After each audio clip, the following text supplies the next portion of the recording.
kan country po itlak view to don ni chu ale tu da chuan kan president ko sei turi kan so manga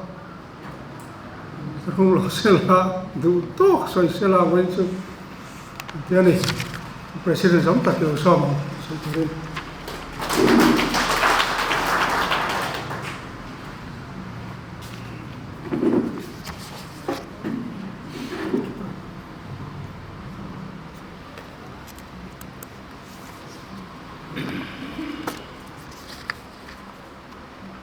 Chị bảo lên, Chairman, kan MP candidate zom tak lo diak zama, kan ex-MP Usiel Ruala, kan Vice President, kan Senior Leader te Congress atok tu te, in the wine si bay abo keceu, kan program siam tu ten, in kan result swamakan Friday chu result asuakan kan thakim tonga nangin president ni nangin thu seila lom thu seila turte le thamon na thu cha te po sei ngai mai theya tin hun min han pelea alomom ka ti rualin mi muyang hi kan put velo wanghianin ain tharun omang reng biang thin moya thu sei han din pho hi eng pho ni sela kan chungat lak tak asan te topin ka buat sai ve ani masaberin voinia hian pathian ne na lom thu ko sei duwa kan campaign chung zonga zoram dung le wanga campaigner te kan candidate ria kal ho zong zong te min venga minom puya accident thina tam takara min holim na lom thu kan sei non le du sim sima mi da ta chuan kan candidate wan toita kunal bi exam chunga hian lom thu tam tak sei tur kan nei ka sia party angin kan sia a MLA kan in chang zo chia som tengu kan tia kan senior vice president avakala anin kin mai in base wang po ni lovin party mangai na wangin kan som na te min lo pom saka chunga lom thu kan sei ni tin kan sayang khan kan tlak chiat em wangin kan tan kin base na lo le sarkar thar ding lim ZPM sarkar phur tak anom boka ti rolin MLA som nei MNF an la boka chung kara chuan kan ho tu ten be seina nei chunga chanem ngai taka kan candidate atlin nana nas taka campaign ho zong song chunga khan voinia hen lom thu kan seinon le duli kan mahila te kan youth kan thalai te le DCC atu te mai bo zo kolama fe chuak lo te point ho poi chung mun tina tem changa pianga street campaign kan nei te kha kan lok pui le ni di rizala chang hian aron langani ten tun tumin than na khan kan be siang mulo mai langin congress mason na tam tak mutura oma nakina kan la soi zel tura ngai langin tin in than na sim kan india ram pumpuya mi zong zong party zong zong kan limber trum ani ome BJP in an be siang aloma sela regional party tenena sarkar na siam tumin nim takin ma an la a chuti line keni congress party sarkar na siam phalo tur ti in semai langin na sataka kan tran rol pui Indian Alliance kan tran rol pui party sang tele mason na duom tak kan mua sarkar na po eng tin ma siam be mai thei din muna kan han dik te ka an lom ma kan lom ni ka tin in than lai vel zong zonga soi sel lo tak mai Election Commission of India tiang te po kha party abigin opposition party te khanin nasatakin kan ring lela kan soi sela ruling party BJP in manruan mang ni ten kan ngaya chuwang chuan soi sel la kha an tong na sem emani ma se hedia result an chota ka party tin deuh thokan an lim tak viawa chuan an ni lampang po kha zui ni lem lovin thei ngil ani tamati mai turin ani po hian lim viau ni a soi ani chuan kan an in thang ta kha a sei ta kang khan kan be se ang kan party hianin pulo mai langin aw na thata mai kan neya kan ram kan nam kan sa ko himnan congress candidate vote routine zo ram dung le wanga kan awa amaro chu mi puite ko khan mi te anaw la khan kan aw har zo lo ni na langani chu ti lai party dangi an han mang ve kan aw lang kha amaro chu han tin an ni nuwa po kan ram kan nam kan sa ko himna turata ni chuan an ni kha chuan ni tan la an har sa biawin ka ring a than chu aru ka BJP zom tu te an ni awangin an tan kan sa kwa himnan te chuan mala kan tan chuan ke ni ai chuan a har deu ka ring ani ten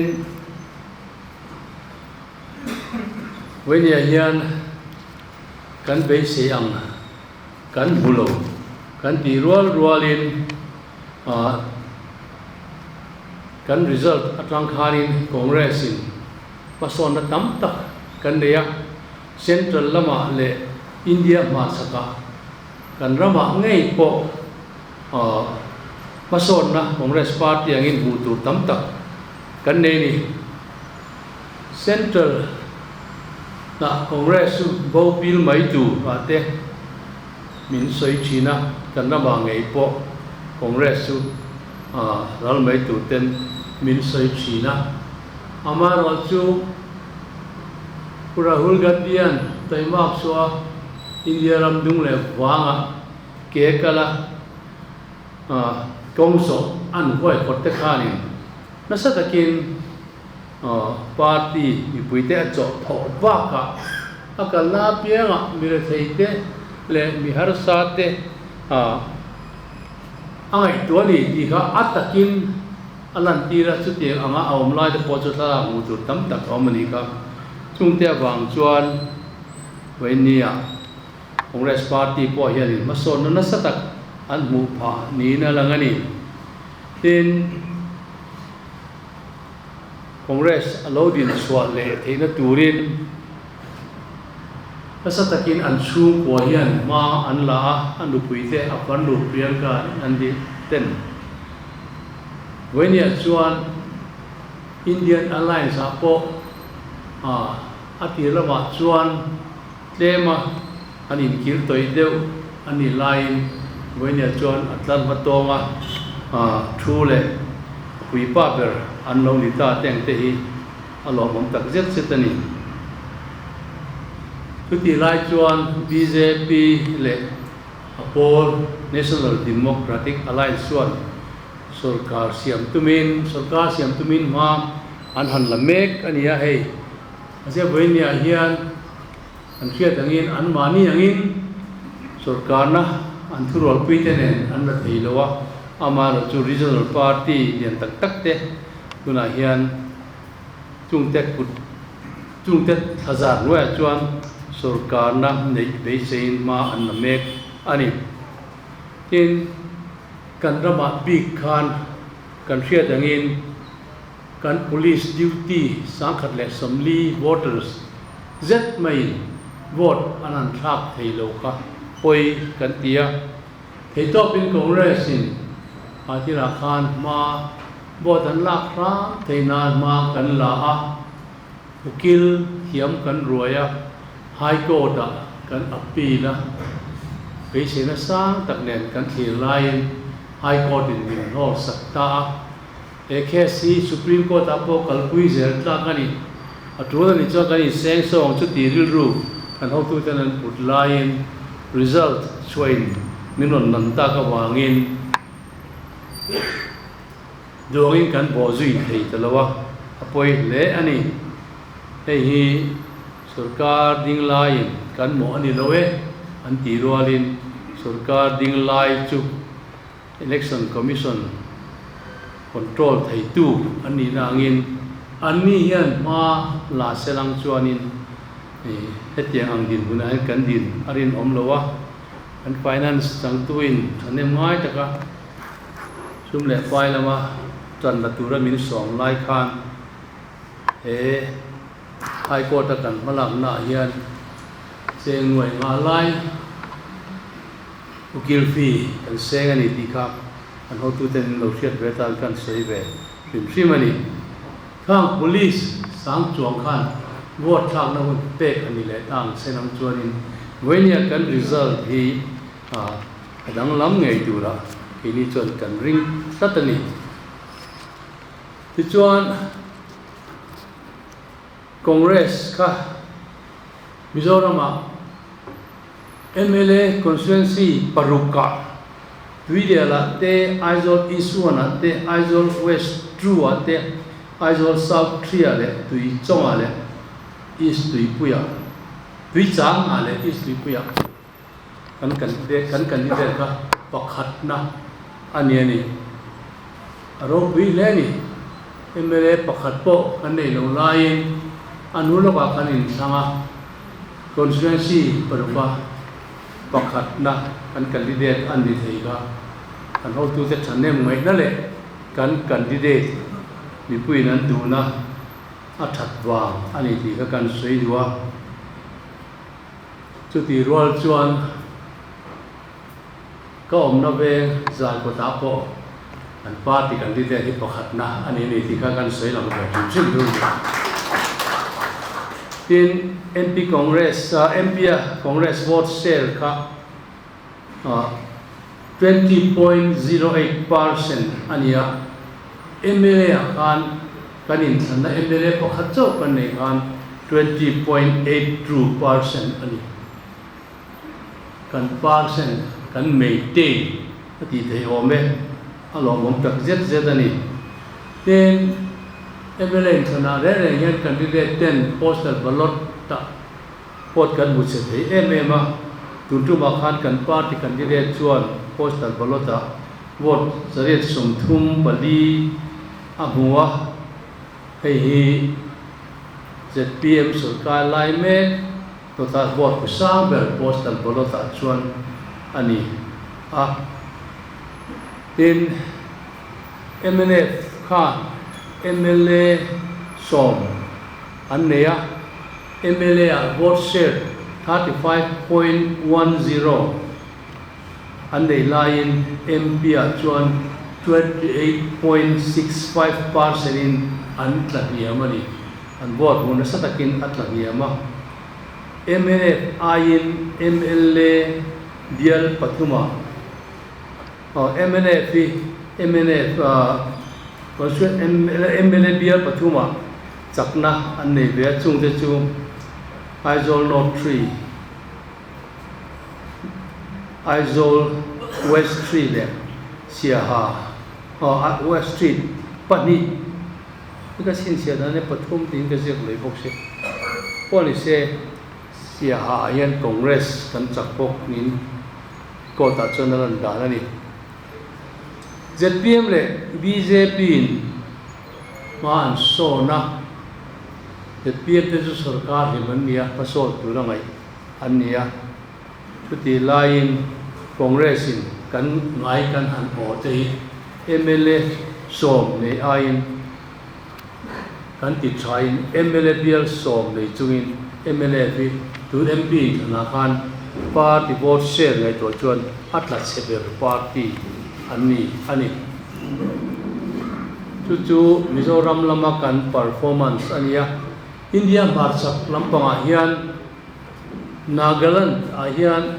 kumsang ka zawwa sumpo le pakwa khan SC Jamir hi MP aning ka ria kumsang ni Pathumatrang khan MLA kan nei talawa tichuan tun assembly hian Rural Party BJP zom te opposition omia lovin ruling an divekin row an rail me ani pu ni furio an chief minister ania BJP top 2 ani an party ning chu NDPP National Democratic Representative Party ani a progressive party National Democratic Progressive Party ani chu ti chung chuan Nagalana MP pakhat chok si ta hian Congress kan chak mau mai ani hetianga kan an chak tat na chan hi kan IAS retire pudal thara ka han phona ani chuani nia SC Jamira hun lai tam to khan MLA pakhat poi nei to lowa an assembly la chu opposition po om lovin tiang hian Rural Party chak takin ma an la mek ania tuntuma MLA Congress an thing nol mai hi a chan ni bera kalam ka khiat chu an mi pui te hi an aware an mi pui te hian thilom dan hian zir chianga an hria nin ka hria chu mi ba ka Baptist Conference hi lian teran nia chu te chuan ma an la thu te an chua trong try rual te an organize ko thana pon ma na sa takin an la chung bel khoma chuan abi pui mi mil hian an aware em chung bel khoma wang chuan MLA po nei lo Congress khan MP in chak ta no nimbai rin ka hria tiani chu ta tawa karil ro ngai to chu Mizoram Christian Zaza omnarama in chal te hianin Nagaland tang hian zirtur tam tak kan nei nin ka hria abi pui bimil hrim po hianin India rama thilom dan te mai to na cha kan hriat tangaya chuti rualin ko khan ang po hian kan hun kal ta an halang na ayan sa khan ko khan mi pui te hi kong dik nian hriata koi sen taka min throi angai mani chot ite tangai tuani chuan Manipura BJP kan threwa an sarkara rom takin ron rela meitele zon ha thap te kanin ti buaya puti kara chuan in thanna kan nei na MP pani seat an nei na Congress in kan han chang ve thei thiang te ka Congress ma son na ro pui tak ani kan ti thei ome tiang zerin Meghalaya seat pani awma seat khat chu Congress in kan changani Meghalaya hian Chief Minister Dinglai le MP Dinglai Chief Minister Varnu MP Dinglai Agatha Sangma o Purna Sangma Panuka ta thei lo tu hial anga ngain MP a voi nga mazat ting to ania amaro chu ani poi Congress candidate in aron ne ani hei kum sang ka zakwa som po pariat nuwa Congress takle voi khatna ani in Congress Party hian sang hi sompal li khan Lok Sabha MP somni pali chau kan neya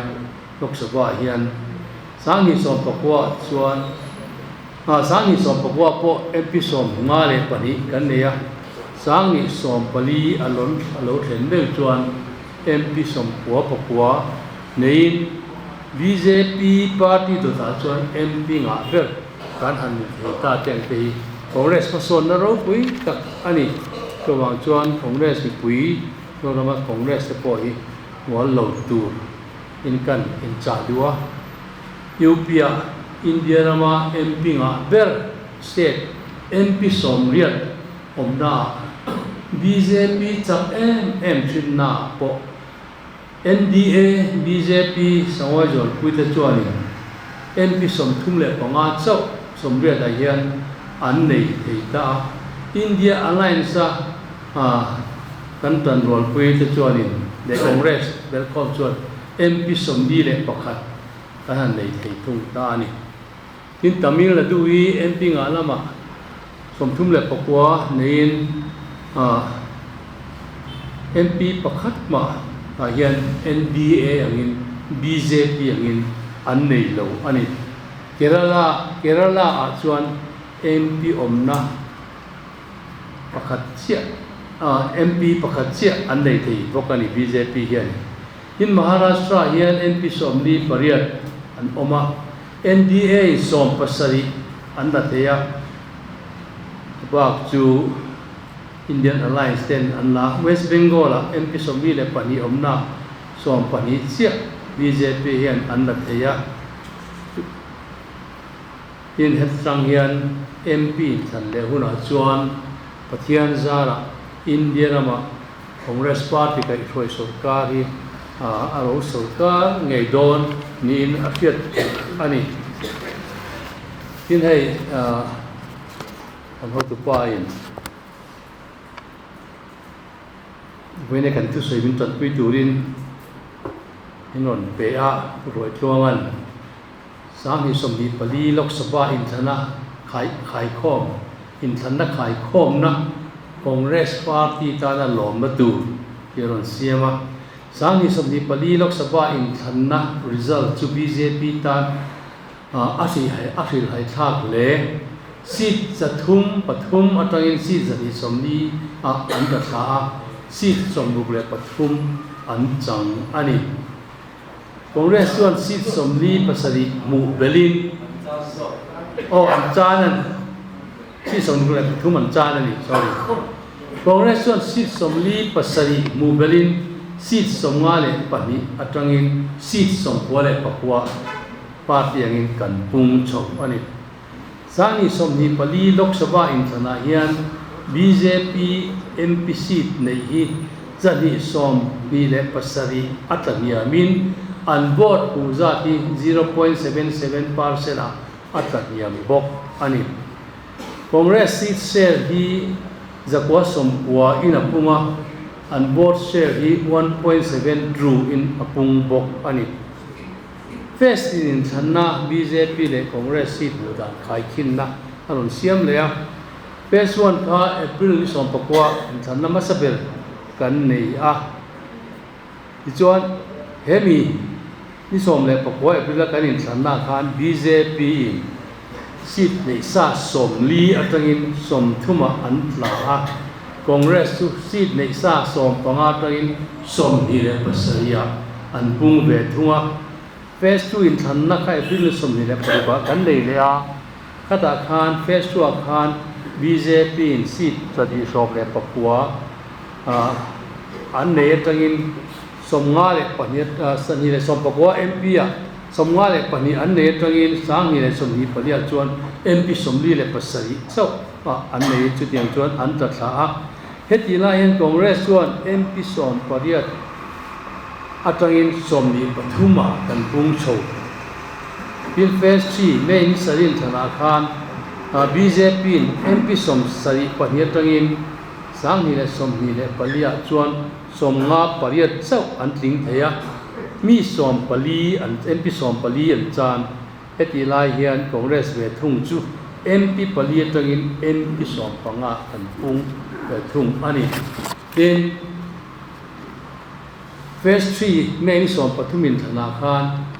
BJP MP nei za chu somni le pani atangin somthum pakwa an tla a Congress si paru katangin som palia kan pungwa Phase 5 pa in thanna neya BJP an MP nei sa an chan na sa leya somthum le pani atangin som paria tha an tlak lain Congress ve thung chuani seat khat chaw atangin seat lia kan pung ani chuan Facebook na nung ber to tua chuan BJP chu seat som ni tangin seat som thum pakhata an da thla Congress chuan he face in thanna in face in thang ho hian bial pakhat wa face 6 kan in than hian MP pakhat ma kan nei lo line bial lia MP kan nei bel pa ani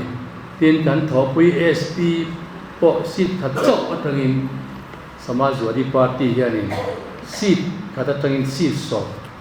pung chho ani ato ber anu nung bera kanin thanna khan sangi som pakwa MP BJP nan nei zat som hi panga tangin som pasari an ta Congress chu seat dia tangin seat ko a kan punga kan thopui Samajwadi Party chu seat engma lo tangin seat tu an nei bel ani kada tang hianin kan ma hi hianin soya eng zel tu ni in amu the ni chuan mania khan BJP Mizoram BJP unit president in Christian ti du dana te chu Congress sarkar lai bekin lo ma then te dia kan vice president zom tak puradaran chiang kuang takin achang to kuti ra chuan hoinia kan soi bel ve tu tra chu setana bill ti teng te kha BJP sing tu Janata Party ten sangka se ko somsari pariat kanin pass tumin anbeya amar chu pass ani mai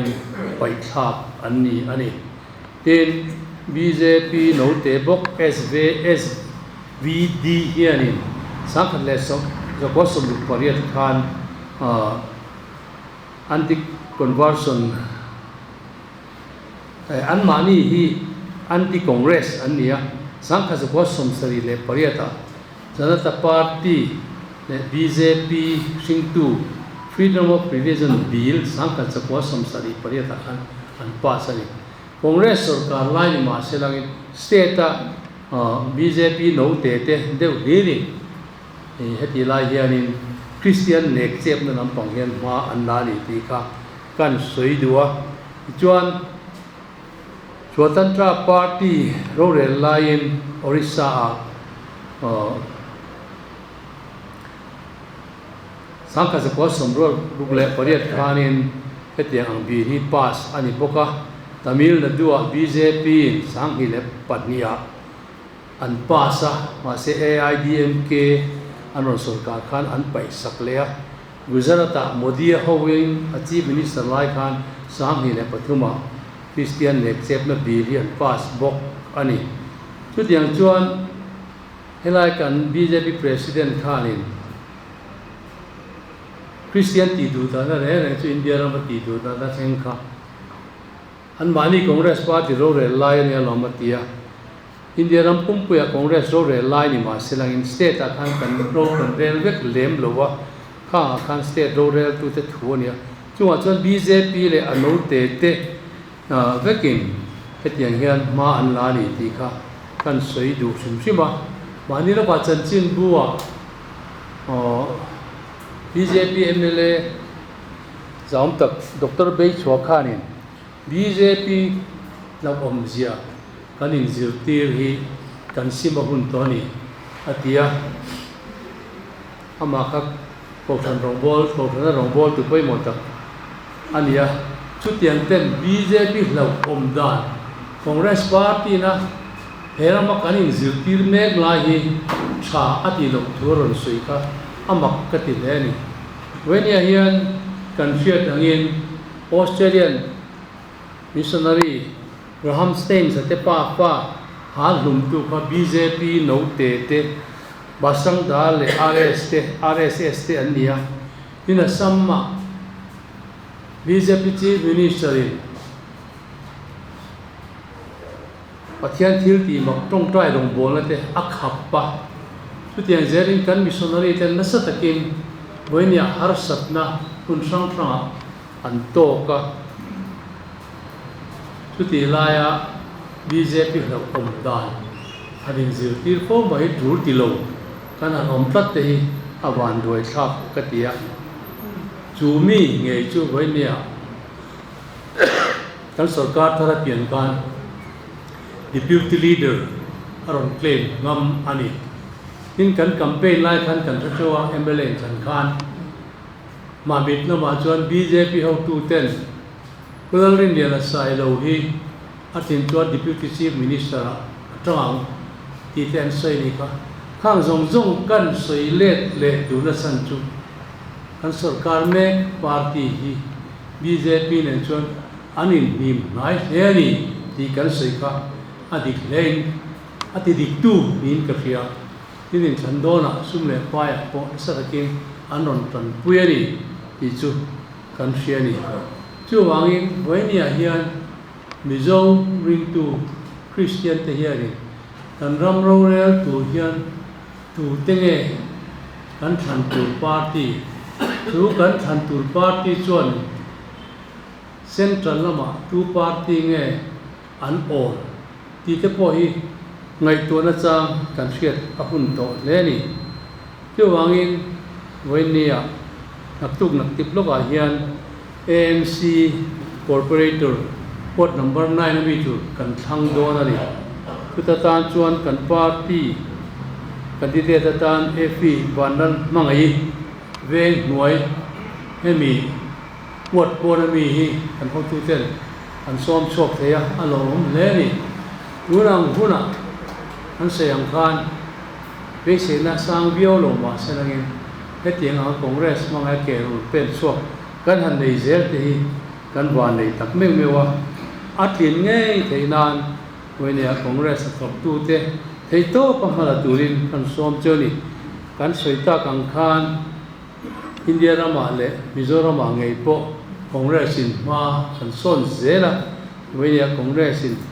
ma kan son zela te po he AMC in thanna hian tilang turin ma lai langin chumiatan na poi mo chu headquarter a congress thok tu te zong kui khat bona in thurwala kan kin lo na te in dom kanga ma kan la ngai ni congress nireng chungsia rukrang khang te congress ni chunga chirata na ngai dom lo tak tak la ron post tu when ni thang kan lom te wan voi thak ka tia ka tiang ang kha kal sarin when ya hian in thurwalin sang hi le som le pariata congress party lo din chole nan le sang hi som ni le pariata lo din chwa nan le sang hi le som hi le pokwa mi MP in thanna lo om le tu ra po kan ngai thak ta kang khan congress tan be sina sang em mani chumi thailand tu chuanin congress thok tu ten ma ilangu in thai ngai takin kan som cheu ni e kalobe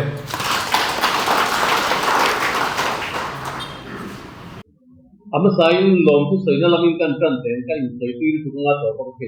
ta nia tu ma ka election tu fight be ta ku sia tu ko boy ta na nia tu tam tak ka dir pelin kai ni a tin tu ti ro chuan kan party ko tu te abigin kan president rei tak nu ji kuala don tang kan na kan choi tu dang te po anuam lem lo wa campaign na jin tuang hi atai tem pin hun zana rei deu ben lo nia si ma deu tu ba to le te ma ya a ti tu ma kan choi tu bom tak tak te thanim mai tak me zoram dung le wa ma pe kual te tu ma lom tu ka poi tak tak a tin congress ni pui zong te tu ma lom tu ka soi du poka ding per le apel per kan ni lo tungin mani te na hun le man ma dela na sa takin in lo tang ani ti te ka sia a khan ni lo e mani kan bol kar sang te kin tina biak te kon nuama kan so tho lam ka hu be dan na kina ka senga tun din huna ti chuan ka kalna pia ma khan tu tak tak le enge di sane mai tak tak la min lo toy on tu ti kha an zom ka tia an tu ma lo tu ka te tak ne me bokani ti chuan tun election buak vet vela inga mo katil thar de te le thiam tha te le party phone na kan thiam tha te le party tu ma ko kan thiam te tanga til kan mu ve dan te observation so ve mai ka duwa ama sabera ka bu dan chuan Mizoram hian issue case sa politics kan lo la thiam pak lo mani o ta tia tuna kan issue zo ni a genuine na thil ti kan so ka ma se ni na kan president so yang han alat la thei tak lo mai hi amak ta ti kan maya thil dik kan so ya at takin na thing kan hu hiam enga tinge hatil ka kan oi du kan oi du lo ne kan oi thuka kha khan vota kan rilu kha ati dang lam chung lo ben ni ti ka rilu oma ti lain nagalan chung tang kha ase kan thu khan nagalan chung tang an election result wan dan khan nagalan kohima kan pianu kan pa karnu inmiron phona mizo phone tam ve a king tian miron an kum ma rimut mai ni enga tinge mizoram han christian inum to nge za christian ni ti ni robi miron ni kuma ke ni ta congress mla pakhat ko kan nei ne ta ma se e khai india ram akwan sen thala congress an la lo chuan ken ta an lo mani kan tia tikhan congress mp kan nei mai sin in ba han ne ta te khabiron tia angoi ro tatin ni hau ko fix su ta chim do ne he to tu kan so lo kan ta ni ti chuan tu na hian mizo te hi central politics a hian kan central lama tu engle til kal kwan kan ril ru kan ngai tuana alaron hong tak tak lo dia alang ve ni hian to bua party ya ho kan na tha lan na tat maya kai mani du kan ta na kai mani nge kan ba ya ta na thil thalo le til hom ron ni ko kan oi du lo kan phet du to lo du wa to ni atuma kan tong angai de do na lo ni bi ka ti na thil dang sama ko hian kan ni ko bin ka tia ti chuan lo om le tu kan ta ko kan soi thi na ti form na te ko congress tu kan ni lo te kan vote te kan tungin kan tung te ko kan ti te alo kan pe ve ne loi maya alo om du thok maya tin tu ti la ya ka lo ke em le pa tu ni ni ti anin to pa hi atc a di dia zero ve do na anu ne kan han tha kita an ho tu pa khan mi ron ji maya ama tu la ke ti alo ba kan lo tan na sa te lia ma te kan ho ding lo wa apoi tu kan ti khopa atia tu ta se le tu kan nu hi phai ra ma ma apoi bo e mai ka bo tu atia aran bo pang tu ma atia ron ti pai ta te atia an tu ra ka du ka du ya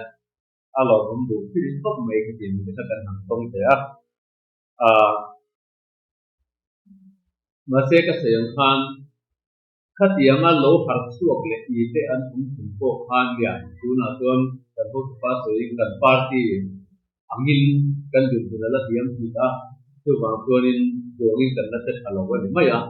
ma se he tu na kan fil issue hi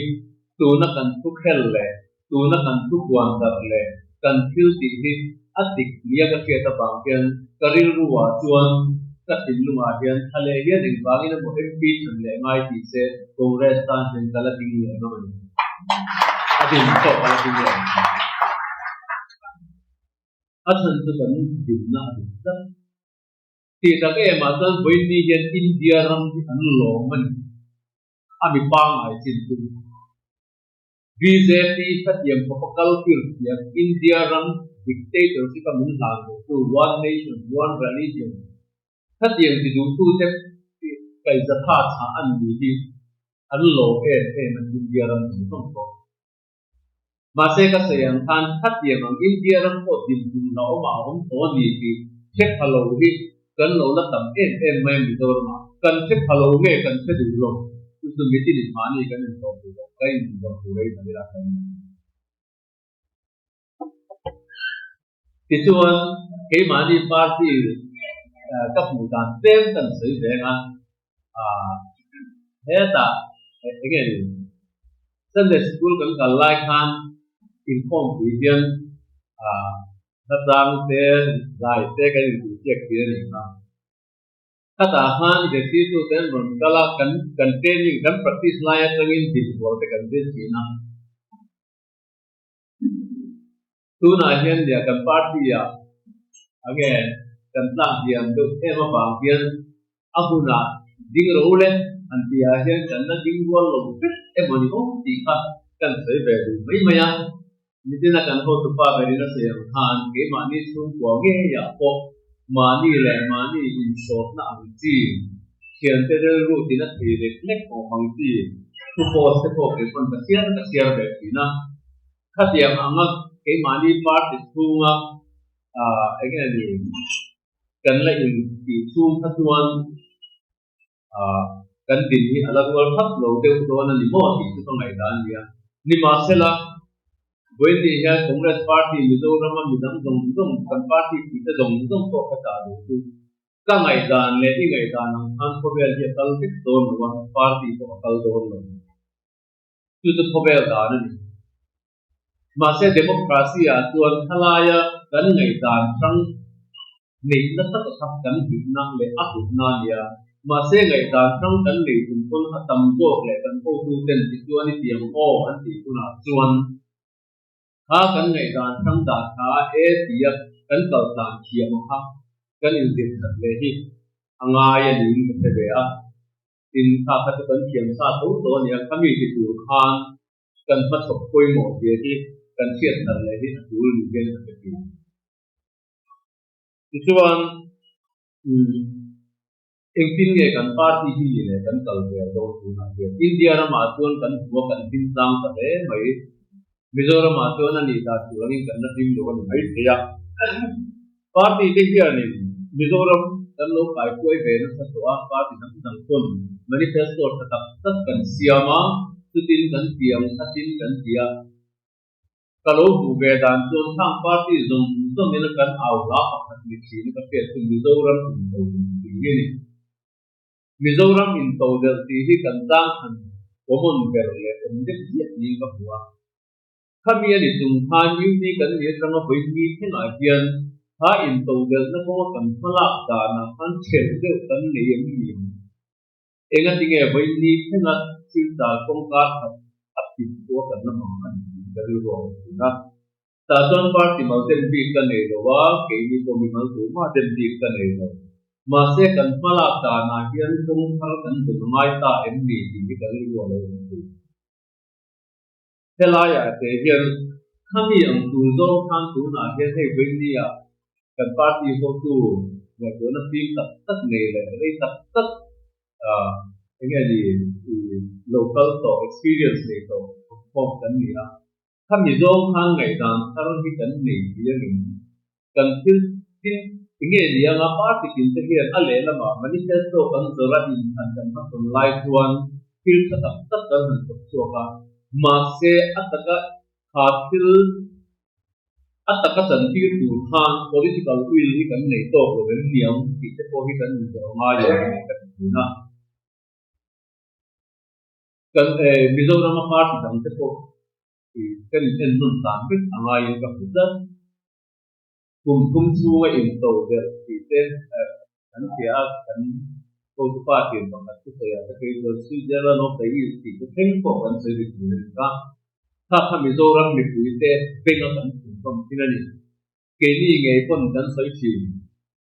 พาร์ตี้กันรอนดูแบบไม่อินตรงนั้นพาร์ตี้คนมันนี่เป็นตัวกันตั้งกันเราเนี่ยตัวอินโตเดนนั่นตัวตรงตรงอินมีเองก็มันจะที่กันเราให้ทั่วไปกันmà sẽ với đi thế ngã hồ thì nó chân thì cần nung ôi tu nói hiền mani tu wa agriculture lama kan kepa kati kui mai mai tu ta ka do tu ani le kan state sarkar kal to ho song tuma khan mani in to del kan tum don tuan agriculture infrastructure di adjacent ani kami tu snan khan budget tu tel ne ta tin ber to katia da mu mal da tu om ve na ma se ke mani kan ve bon na ba ku sen kala patna scheme ron kal le di lo wa de kan in atama te khatia mi fil no no khati lo mai te kan no da bo da tu kan da e min ka ringa ma se kami ti kui tin na ko kan ke pen na hi ana to lo ve diam ti te ko kan lo om ti ni tu bang ton ven ne dianin akhi ang tin e le bara kan in to gel le na tura ta je program buang pel tai la mania kan president swap tha ko ba kan duan thật lo ke lo na bom ti ang ti te khami anga kan run dok so na ta pil tak mai oma khami kha tu na hian kan party hian kan zuar zum de do ni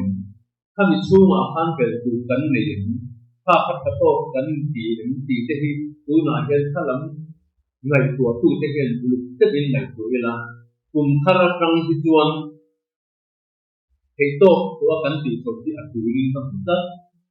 mizo karir ru tak tak ado kan ti do na ni so tu nen mizo ram ko tum tum ti do so ke ti ka ta ko ti ni mani har sa na to te an du do te alo in ang lo ke ka ko ti na kalila enge an har sa na an lo ni na ko an tin ti ado ti la a common factor kan tu so kari a common factor han ti tu kan har sa na in to la enge kan in to ta ta ke ila ha kan in to dan har sa na su piang tu khan ma la ila ka ti na tun ma kon ka ti be na ya part ti kan in ti to ta a koi sa ti da kan sen kan dia kan in ti to den zela a thae tam tak nan lo do khuya ma tam tak in ra bi het siam na te pon lo bang pe nge ni ma se la karir ro om ti tu thatia nga atul te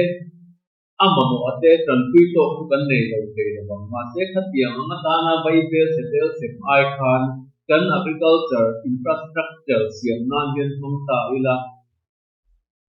kun local se la kan tang pai pui zo ka ngem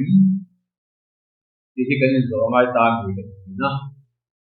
en ti na han soi ta mai mai la sang hi pali khan long da son sp to ba wei khat tu an ti ti eng mo pa ngai tha tu wa wei khat tu an si ye ma le ga kai na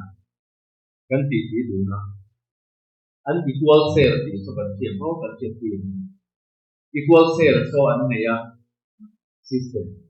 kan che pui thu min garinga en ti na development an thona ta na paisa kan pe ke ya ka nuai somma in khoi la ya mo infrastructure le til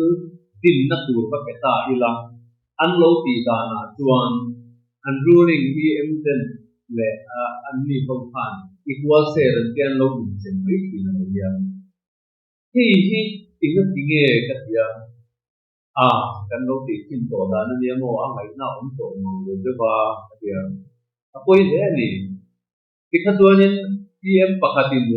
nge ni wei khate mo ni wei the mo singa mo ten ten ni sen daranga na tak populin he la ya kal ralama he district ta na fil tang kai tu tak ta in pok tu don no wa in siang don no wa sin ka ya ai ngai to de yo me di ko tu kalau bu be sin da na du do rama kan politics kal pui da party tin te hetia kan ten han kan pui ngai pi le khai so ngai pi ke tu ko tina hian kalila sia kol tu nge thate mai ta ka na ko tu nge ti ta ka pe di identify har lo ko tina hian kan ti se kan na tem tu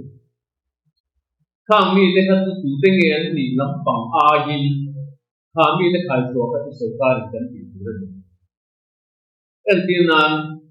anh nhiều lúc anh nói là bây giờ tiếng nó cần phần sinh phúc kiến xuống tâm mấy khác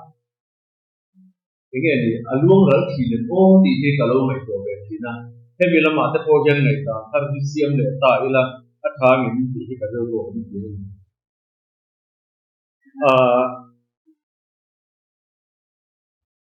kan halai te a hian tun lai a pa te tin na kan duar han ti la an filter tu kan soi pui thi na ma se kan soi som to hi khatam do wet color job kan din na bin nomination kan file nu han eta na yan ti lam phang kha din do da engtin nge halai ka tan mai la kan engtin nge job opportunity pe kan tiếng đô pha anh kia nè à tu pa mai nè à tu đó là tiếng tu nó mà tiếng company lệ tiếng cái số gần đó tu mà tu ni cái tiếng mà anh ni thế này trong covid na thế kia cái này nè à là tham pa mai cái cần sản phẩm về một đó mà sẽ cái này luôn tu nên nhiều cái này luôn tất cả các những heram lấy luôn mà trong cái lúc na phải số tu nên cái salai thì cái tỷ phú là ai kan motivate ngai di kita menjadi heran hian lutna tam takane an kam pakat lo piak suak ko hiting duan kami zo nga heram atanga lutna hai suak zo nga ma kan sok lo chuan sil tar ko nga amin engai ni mani lo ka rel ko ma sian te petrol ai tar ma kan ma ang hale ni ma ei le para kan tu ma la khatiam han kan reng don như vậy ngân halai thì đi các vùng đàn chuan heram lấy dụng suat nát các heram lấy dụng mặt trăng hậu sẵn hai cuộc thủ đô yên in bùi địa đô rồi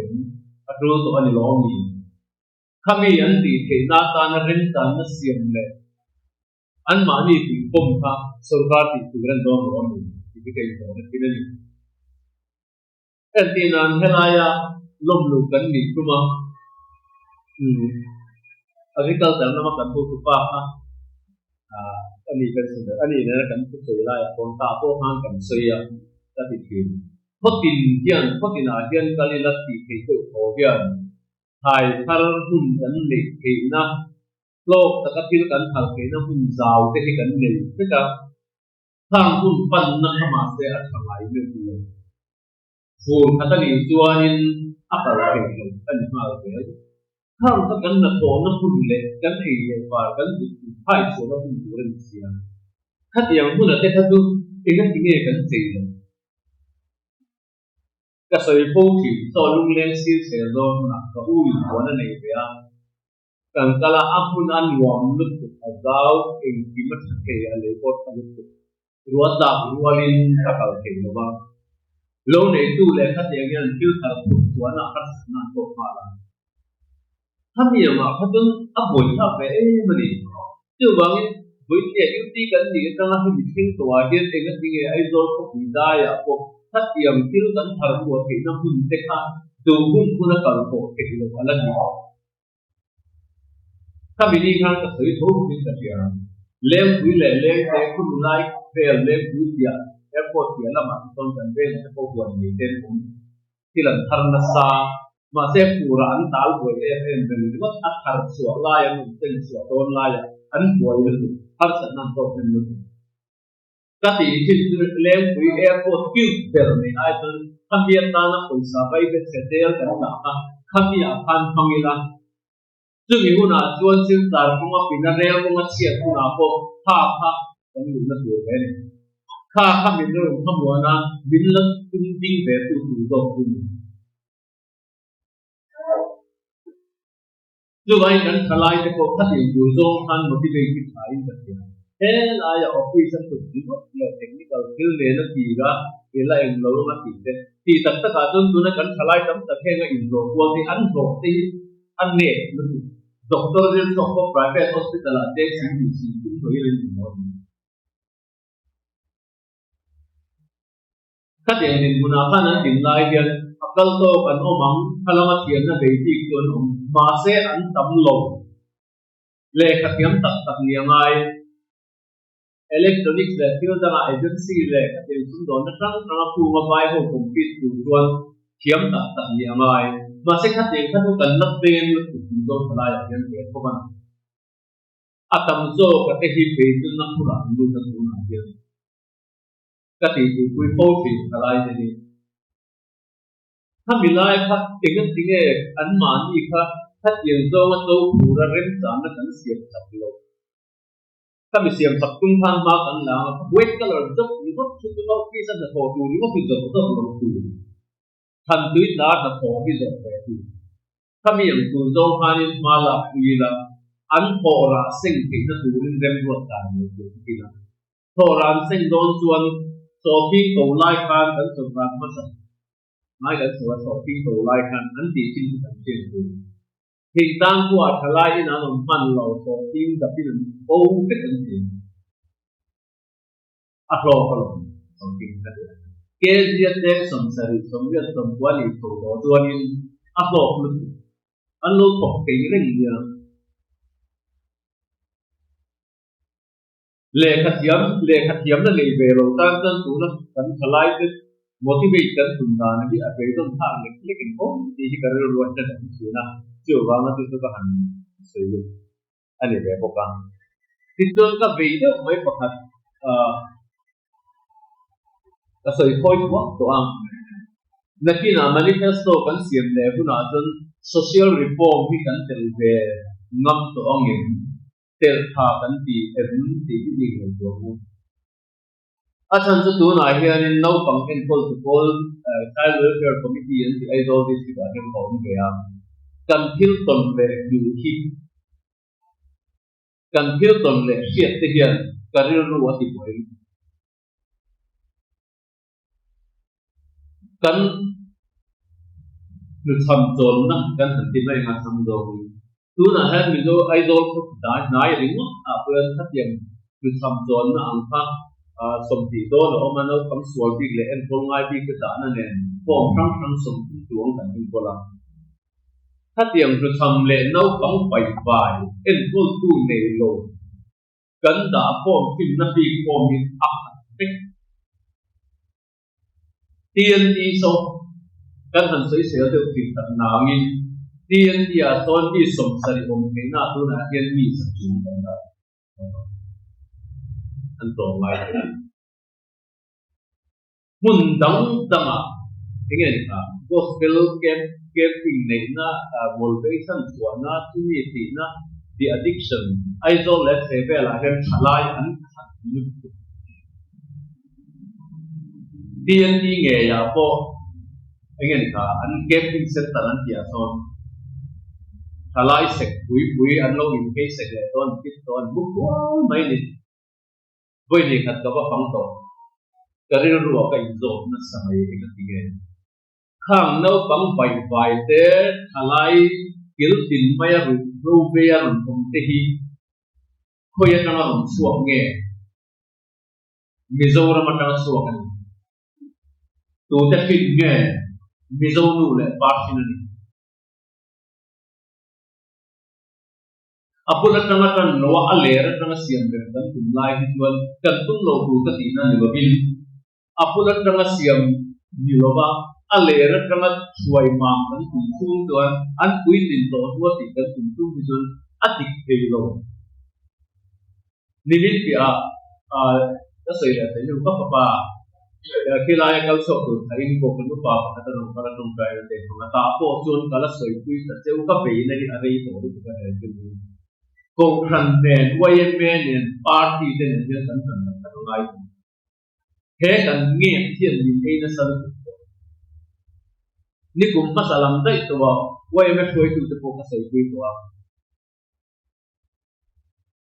Mizoram hi kan siya dudan tunahin India na maamu pa inchen na tampel na kan nilora HIV positive proportional akin kan sang Ka society ka ingat nge kan ni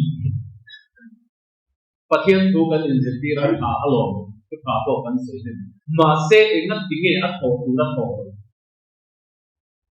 hi kan inject na kan in so ya mai ta ni lo tu te amo pur tu bidang an ni lo nang le ke kan helai hi kan in siam that lo don lo mai dan ma lo visual pakhatin pek pakhati boy pek tuna ki sampuna anda nau pangrun salian tehi ani na taka to nu le pakara salian nau pangte ang mindset ang nun ko lo sual kong zo an sam nu le pak pangai na an na ni ang to si lo ba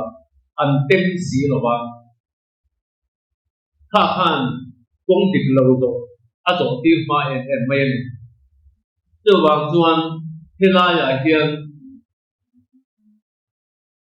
malak dan tu mang te ko isere lui don te india angai tu na lo pang jong turin kan nu le pa te chian te kan member dong jong te ka cha bu te wa he kan nge pa ya ki kan tuam dam lo chuan kan podang hi mizoram mizo te hi nam ding chuak tu kan mi lo palang ti ka tau ti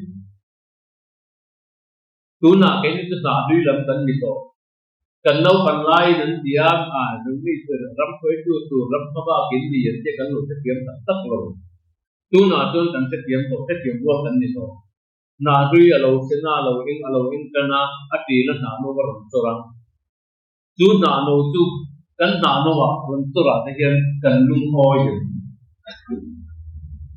ram ti boy tu ken tamangai lo ve ti boy tu tamangai lo tu wa tu helai te address dan tu hi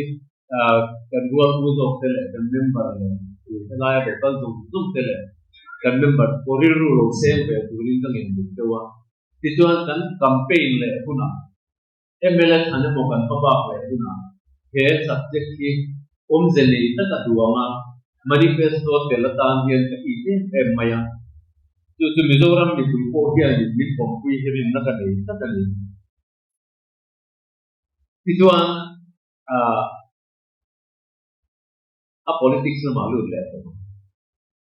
tu na kan sarkar kal dan ni han enila e thanga vel ni soi sel na han ta le mai soi sel na ne ra khel a thil pui tham ta entinan issue level engen yang engem thil sensitive to thil han ko le ti na le pak lowa a sensitive all the wala anti hobi from wala private placement agency act da ma te kan ma se khang khan bizo mi bi te a sin ta ta lo tha tiang thil ril le dan le du nhung lam pang ki kan su ke lo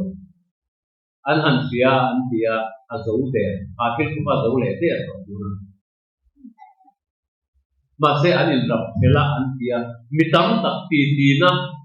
kan party mi ni kherlo midam takina ni ti puina le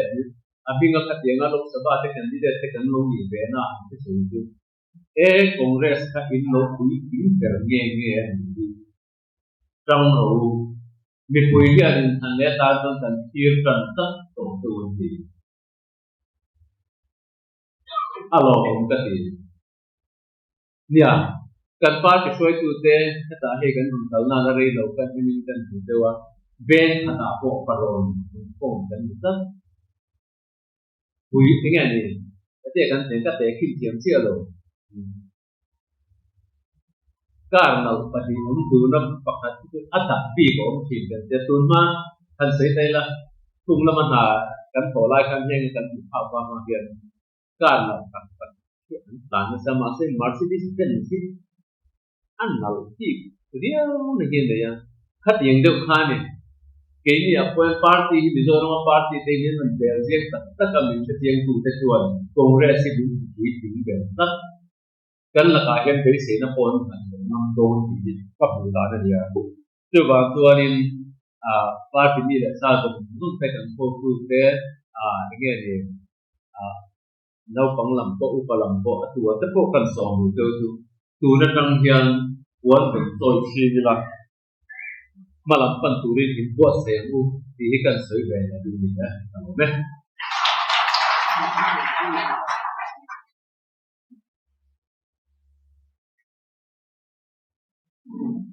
thà lo ve kan mun ko ti ko don bhai ko hui na kha ti ka ka soi to ma la kan ti so nu kha bora voi bu na ya party ka to ti ka tu te ti ka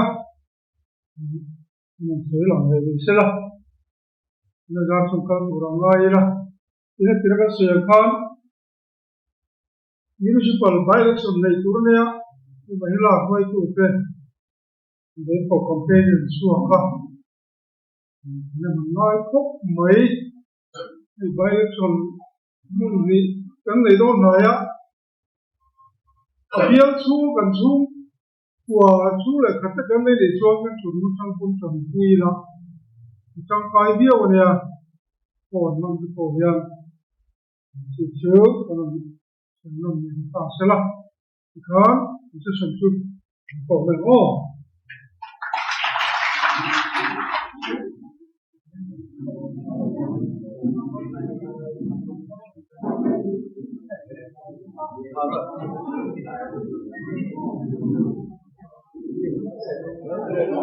isu ada kala kan tu lokal ka launa ho lo bila